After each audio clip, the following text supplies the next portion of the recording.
I am a Huguenot, and it is indeed a pleasure to know and meet you through the press. This house was built in 1757. This area is the French area. We are now entering my residence. It has the same entranceway that it originally had, a new door, of course. It was heated by fireplaces. We're now entering my residence. It belonged to the Regnier family, who came here from France during the time of the revocation of the Edict of Nantes. This was a large drawing room and has remained that, smaller of course. The garden outside, very pleasant to see and sit in during the season. These trees out here are tetrapanax trees. They come from Yunnan province, China. The garden I found that the Regniers and other Huguenots had many rare plants brought by them from France, particularly the nice herbs that you can eat.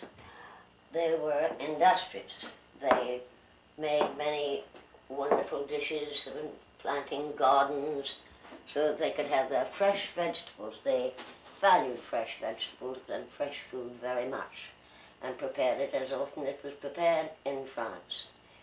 They were very, very helpful to those that were coming over because there were still people being persecuted who needed a place to go, and they would take them in and look after them and help them as best that they could.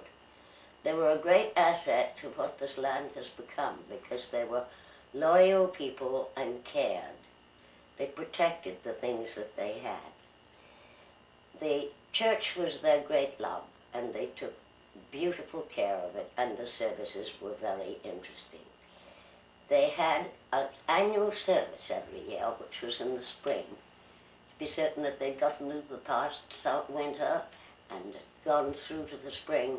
They were thanking the Lord for that, and they had what they called a reception with a collation. Usually that was done out in the country. They trekked out to the woods to where other markings of the French were, other little churches, other graveyards, and left flowers and plants there, and just generally looked at the scenery that they had become to love a great deal. They still, to this day, have an annual service every year in the French church. Now that service is given in French. French was the only language spoken in the church from the beginning until about 5 or 6 years ago, maybe a little longer, and then they had to have English services. So they reserve 1 day a year in the French church to have a service similar, using, of course, the Huguenot liturgy. It's still there, copied books that we've got, the original book from which the other prayer books were copied. The first one was built in 1680. They were rice planters, and they knew how to plant rice and plant it well and make the crops yield abundance of rice, the staple diet of the southern part of South Carolina, the Low Country as it was called. We are here. We will continue to be here. We will leave our mark as we have with our lovely little church.